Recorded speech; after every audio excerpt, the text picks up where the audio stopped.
বন্ধুরা, আজকে আমি আপনাদের দেখাবো যে একটা বিয়ে বাড়িতে কীভাবে মাংস রান্না করে। তো তার জন্য পুরো ভিডিওটি দেখতে হবে। অসাধারণ একটি ভিডিও, এটা ব্লগ ভিডিও। দেখুন, এই দেখেন, এখানে কিন্তু ডাউল বসিয়ে দেওয়া হয়েছে বড় সসমিনে। তো বিয়ে বাড়িতে কিন্তু ডাউল না হলে কিন্তু একদমই কিন্তু মানে ভালো লাগে না, অবশ্যই ডাউল থাকতে হবে। আর দেখুন, এখানে বাবুর্চিরা কিন্তু টেবিলে সব কিছু সাজিয়ে নিয়েছে, মরিচ, তারপরে হচ্ছে আদা বাটা, রসুন বাটা, তারপরে যা যা লাগে। তো আমি এখানে দাঁড়িয়েছিলাম, ভাবলাম যে ভিডিওটা করে নিই।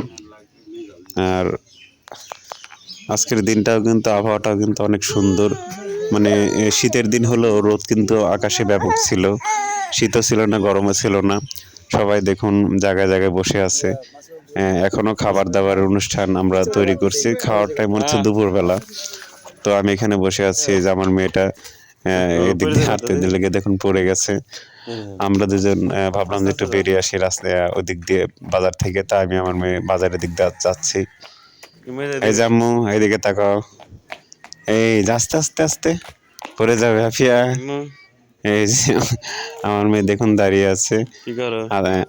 কি কামার আর আমার ভিডিওটি ভালো লাগলে অবশ্যই লাইক করে এবং কমেন্ট করে দিন। সবাইকে পুরো ভিডিও দেখার জন্য ধন্যবাদ।